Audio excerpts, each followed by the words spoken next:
शकते. 6 ते 7,000 जागा येऊ शकतात. जिल्हा परिषद की न्यायालयाच्या निर्णयामुळे प्रत्येक आस्थापनेला जर पद्धतीने दिले तर तुमची निवड होऊ शकते. असा निर्णय इथे भेटला कालच्या तारखेमध्ये त्यांना शासन. Welcome from once again to another video. हा व्हिडिओ खूप महत्त्वाचा, कारण की या व्हिडिओमध्ये आपण 3 गोष्टींबद्दल बोलणार आहोत. म्हणजे सगळ्यात अगोदर म्हणजे कालचा जो शासन निर्णय आलेला आहे, कालचा शासन निर्णयाचा काय परिणाम होणार आहे शिक्षक पद भरतीवर. दुसरी जी महत्त्वाची गोष्ट आहे ती आहे शिक्षक भरतीची एकूण आकडेवारी जी आहे ती किती असणार आहे, आणि सगळ्यात महत्त्वाचं म्हणजे मेरिट जे आहे कमी होणार आहे. कशा पद्धतीने जाणून घेणार आहोत या व्हिडिओमध्ये, डिटेलमध्ये जाणून घेणार आहोत. व्हिडिओ जो आहे खूप महत्त्वाचा आहे. व्हिडिओ आवडला तर व्हिडिओला लाईक करा. तुम्ही चॅनलवर नवीन असाल तर अशाच प्रकारच्या शिक्षक भरती संदर्भात कोणत्याही महत्त्वाच्या आणि ऑथेंटिक माहितीसाठी चॅनलला सबस्क्राईब करा. आणि सगळ्यात महत्त्वाचं म्हणजे टेलिग्राम चॅनल, व्हॉट्सअप चॅनलची लिंक डिस्क्रिप्शनमध्ये, त्यांना सुद्धा तुम्ही जॉईन करू शकता. तर चला सुरू करूया आजचा व्हिडिओ. सगळ्यात पहिली महत्त्वाची गोष्ट म्हणजे बघा, ॲक्च्युली पवित्र पोर्टलवर शिक्षक भरती 2025-26 साठी जे आहे जाहिरातीची प्रक्रिया सुरू आहे. जाहिराती आस्थापनांनी पवित्र पोर्टलवर देणं सुरू केलेलं आहे. 15 जून शेवटची तारीख आहे आणि 15 जून नंतर कदाचित मुदतवाढ मिळू शकते. ठीक आहे. आता कालचा एक शासन निर्णय नवीन आला, त्याच्यामध्ये आदिवासी विभागाच्या ज्या आश्रमशाळा आहे त्यांच्या सुद्धा जागा ज्या आहेत पवित्र पोर्टलवर येणार आहे. आता तुम्ही म्हणाल की याचा फायदा आपल्याला शिक्षक पद भरतीमध्ये कसा होणार आहे, तर बघा डायरेक्टली आपल्याला हा फायदा होतोय, कारण की आश्रमशाळेच्या किंवा आदिवासी विभागाच्या जागा ज्या आहे आतापर्यंत शिक्षक पद भरतीमध्ये किंवा पवित्र पोर्टल मार्फत भरण्यात येत नव्हत्या. तर आता आश्रमशाळेमध्ये ज्या काही पद भरती असेल, ज्या काही 1000 जागा असतील किंवा किती जरी 1000 जागा आहेत, त्या हजारो जागा ज्या आहेत कशावर येतील, पवित्र पोर्टलवर येतील. आणि त्यांना कशा प्रकारे जाहिराती अपलोड करायच्या, कोणत्या फॉर्मॅटमध्ये करायच्या, विषय, वर्ग आणि माध्यम कशा पद्धतीने निवडायचं, याच्या संदर्भात सूचना सुद्धा केलेल्या आहे. तो शासन निर्णय जो होता कालचा शासन निर्णय, तो असं म्हणता येईल आपल्याला की एक प्रकारचा असं म्हणू शकतो आपण की 2025-26 मध्ये जी शिक्षक भरतीची आकडेवारी येणार होती त्याच्यामध्ये कदाचित काही हजारांमध्ये वाढ जी आहे या एका शासन निर्णयामुळे होणार आहे. तुम्हाला आदिवासी विभागामध्ये ज्या आश्रमशाळा आहेत त्या तुम्ही कमी समजू नका. खूप साऱ्या आश्रमशाळा आहेत. आदिवासी विभागामध्ये सुद्धा चांगल्या प्रमाणात पद भरती होते, त्याच्यामुळे त्या जागा आता पवित्र पोर्टल मार्फत भरण्यात येणार आहे. म्हणजे आपल्याला त्याचा डायरेक्टलीच फायदा होणार आहे. ठीक आहे. आता दुसरी महत्त्वाची गोष्ट करूया की शिक्षक पद भरतीमध्ये एकूण आकडेवारी जी आहे आता त्याच्यावर परिणाम होईल का, तर बघा शिक्षक भरतीची जी पद भरतीची जी आकडेवारी होती त्याच्यावर नक्कीच परिणाम होणार आहे. अगोदर जी आकडेवारी आपण सांगत होतो शिक्षक पद भरतीची 2025-26 साठी, तर पहिले कसं होतं की जिल्हा परिषदेच्या ज्या काही आपण महाराष्ट्रभरामध्ये पूर्ण राज्यामध्ये जेवढे काही 36 जिल्हे आहे, 36 जिल्ह्यामध्ये ज्या काही जिल्हा परिषद म्हणजे जेवढ्या 36 झडपी आहे त्याच्यामध्ये एकूण रिक्त पदसंख्या जी बघितली आपण तर ती 8-9 हजाराच्या आसपास जाते. तर आता जर समजा आपण झडपीचा विषय केला तर त्याच्यामध्ये जर समजा अतिरिक्त शिक्षकांचं समायोजन आणि जर समजा 80% पद भरती म्हणजे 80% पदांसाठी पद भरती करता येते, तर त्याच्यामुळे जे आहे जागेंची आकडेवारी जर जिल्हा परिषदेची बघितली आपण तर ती एकूण आकडेवारी येऊ शकते. कदाचित ती आकडेवारी 6,000 ते 6,500च्या आसपास येऊ शकते. 6 ते 7,000 जागा येऊ शकतात जिल्हा परिषदेच्या प्राथमिकच्या, उच्च प्राथमिकच्या. ठीक आहे. वर्ग 1 ते 5, वर्ग 6 ते 8च्या, आणि काही ठिकाणी मे बी 9वी, 10वी आणि 11वी, 12वीच्या जागा येतील. ठीक आहे. आता राहिला महानगरपालिका आणि नगरपालिकेचा प्रश्न. महानगरपालिकेच्या जागा ज्या आहेत 1,500-2 हजार जागा ज्या आहेत त्या आरामशीर येतात. नंतर नगरपालिकेच्या सुद्धा ज्या आहेत 1200 जागा ज्या आहेत त्या येऊ शकतात. म्हणजे जवळपास ही 3-3.5 हजार आकडेवारी येते. म्हणजे 6.5 आणि हे जर समजा 3.5 तर जवळपास 10,000च्या आसपास ही आकडेवारी जाते. आणि नंतर खाजगी आस्थापना ज्या आहेत त्यांच्या मात्र जागा जास्त येतात. म्हणजे जवळपास 5-6 हजार जागा तरी यायला पाहिजे. आपला असा अंदाज आहे. या सगळ्या आकडेवारी जी सांगतो आपण ही पूर्ण आपण जे पूर्ण ॲनालिसिस केलेलं आहे, पूर्ण जिल्ह्यांची जी आकडेवारी आपल्याजवळ आहे त्यानुसार आपण सांगतोय. तर 5-6 हजार जागा ज्या आहेत खाजगी आस्थापनामधून, 6-7 हजाराच्या वर जागा ज्या आहेत खाजगी आस्थापनामधून यायला पाहिजे.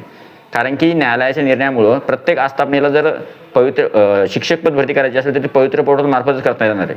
मग त्या सुद्धा जागा ज्या आहेत पवित्र पोर्टल मार्फत भरण्यात येणार आहे. मग विदाऊट इंटरव्ह्यू आणि विथ इंटरव्ह्यू दोन्हीसाठी त्या जागा येणार आहेत. ठीक आहे. त्याच्यामध्ये जास्तीत जास्त वाटा 9वी, 10वी, 11वी, 12वी सुद्धा असणार आहे. मग आणि अजून एक महत्त्वाची गोष्ट, आता ही झाली आकडेवारी. तर किती आकडेवारी झाली, 15-16 हजारपर्यंत जागांची आकडेवारी जाते. आणि त्या मोठमोठ्या ज्या संस्था आहेत, रयत शिक्षण संस्था, स्वामी विवेकानंद संस्था, शिवाजी शिक्षण संस्था, नंतर सरस्वती भवन किंवा वेगवेगळ्या ज्या संस्था आहेत ज्याचे नावं जे आहेत तुम्हाला एक या व्हिडिओमध्ये सांगणं पॉसिबल नाही. सगळ्या वेगवेगळ्या संस्था ज्या आहेत त्या विदाऊट इंटरव्ह्यूसाठी जागा देतात. त्यांच्यासुद्धा काही जागा ज्या आहेत 1,500-2 हजार जागा ज्या आहेत त्यासुद्धा पवित्र पोर्टलला येतात.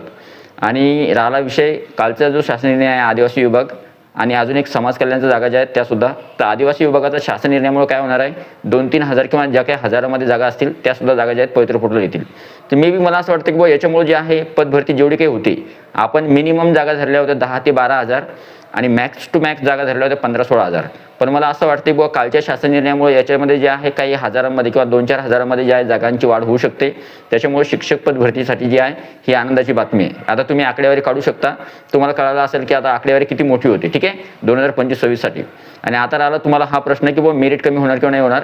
तर बघा, शिक्षक पद भरती 2025-26चं मेरिट जे आहे ते कमी होणार आहे. कसं, जसं 2022च्या पद भरतीमध्ये 21,000 पदांसाठी टप्पा एक झाला, पण त्यातले 21,000 पद नव्हते भरले, 18,000च्या आसपास पदसंख्या भरल्या गेली होती. मग 18,000 जागा जर समजा यावर्षी जर भरल्या गेल्या 16 किंवा 18,000च्या आसपास किंवा 15-16 हजार जागा जरी भरल्या गेल्या तरी सुद्धा मेरिट जे आहे खाली येणार आहे. खूप साऱ्या विद्यार्थ्यांना अभ्यागोदरकांना संधी मिळते शिक्षक पद भरतीमध्ये लागण्याची. तुम्हाला वाटते की बुवा काय होतं, आपण एखादी ज्या जागा येतात त्या जागा प्रत्येक वर्गासाठी येतात, प्रत्येक मीडियमसाठी येतात, प्रत्येक कास्टसाठी सुद्धा येतात आणि वेगवेगळ्या घटकांसाठी सुद्धा येतात आणि प्रत्येक सब्जेक्टसाठी सुद्धा येतात. त्याच्यामुळे जागा कमी जास्त येतील, पण जागा जास्त येणार आहे. त्याच्यामुळे मेरिट जे आहे साहजिकच खाली येणार आहे.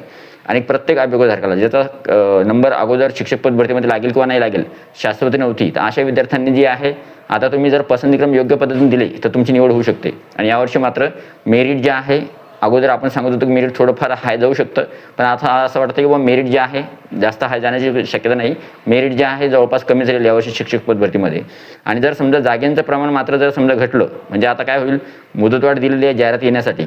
जर पूर्ण जाहिराती येईपर्यंत मुदतवाढ किंवा मुदत देणं आवश्यक आहे. जाहिराती कमी प्रमाणात आल्या तर कट ऑफ हाय जाईल, आणि जर जाहिराती पूर्ण अपलोड झाल्या तर मात्र कट ऑफ किंवा मेरिट जे आहे खाली येईल. ठीक आहे, तर अशा पद्धतीने हा व्हिडिओ होता आणि ह्या पूर्ण गोष्टी होत्या. तर कालच्या शासन निर्णयाचा नक्कीच परिणाम आपल्याला शिक्षक पद भरतीमध्ये जाणवेल. तर अशा प्रकारे जे आहे आपण या सगळ्या गोष्टींबद्दल बोललो. आणि कालचा शासन निर्णय जो आहे त्या शासन निर्णयाचा फायदा आपल्याला जो आहे शिक्षक पद भरती 2025 मध्ये होणार आहे. म्हणजे आपण आतापर्यंत वाट बघत होतो की तो शासन निर्णय जो आहे, तुम्हाला अमरावती विभागाचं जे पत्र आहे त्याच्यामध्ये एक उल्लेख होता की आदिवासी विभागाच्या ज्या शाळा आहेत किंवा जी काही आपण अपडेट घेतली होती त्यानुसार त्यांचं असं म्हणणं होतं की तो शासन निर्णय जो आहे आदिवासी विभागाचा त्याची आम्ही वाट बघतोय आणि त्यानुसार त्या जागा आम्ही जसा शासन निर्णय येईल तशा आम्ही त्या जागा पवित्र पोर्टलवर अपलोड करू. ठीक आहे, तर त्यांना आता शासन निर्णय तर भेटला कालच्या तारखेमध्ये, त्यांना शासन निर्णय सुद्धा निर्गमित झाला आहे. आता त्या जागा ज्या आहेत मोकळ्या झालेल्या आहे आणि त्या जागा पवित्र पोर्टलवर येणार आहे आणि त्याचा फायदा जो आहे सामान्य अभ्यागोधारक जे आहे तर प्रत्येक अभ्यागोधारकाला होणार आहे. तर आय होप तुमचं जर स्कोर कमी असेल किंवा तुमचे मार्क जर मीडियम असेल तरी सुद्धा शिक्षक पद भरतीमध्ये तुमचा नंबर लागू शकतो. आणि सगळ्यात महत्त्वाची गोष्ट म्हणजे पसंतीक्रम किंवा प्राधान्यक्रम खूप महत्त्वाचे आहे. तुम्ही जशा प्रकारे पसंतीक्रम द्याल योग्य पद्धतीचे त्याच्यामुळे तुमची निवड होऊ शकते. तुमचे जर मार्क चांगले आहेत तर त्यावेळेस तुमचे पसंतीक्रम मागे पुढे जरी झाले तरी सुद्धा तुमची निवड होईल. पण जर तुमचे मार्क मीडियम रेंजमध्ये तर त्यावेळेस मात्र तुम्हाला पसंतीक्रम योग्य पद्धतीने देणं खूप आवश्यक आहे. तर आय होप ही जी इन्फॉर्मेशन किंवा हा जो व्हिडिओ आहे तुम्हाला आवडला असेल. व्हिडिओ आवडला तर व्हिडिओला लाईक करा, या व्हिडिओला हाईप करा आणि हा जो व्हिडिओ आहे किंवा या व्हिडिओ खाली जे आहे तुमचा जो अभिप्राय आहे तो नक्की नोंदवा. व्हिडिओ आवडला तर व्हिडिओला लाईक करा, चॅनलला सबस्क्राईब करा, कारण की अशा प्रकारची अपडेट जी आहे तुमच्याकडून मिस होणार नाही. तर व्हिडिओ पुढच्या व्हिडिओमध्ये, तोपर्यंत व्हिडिओ बघितल्याबद्दल thank you so much. Take care, bye bye.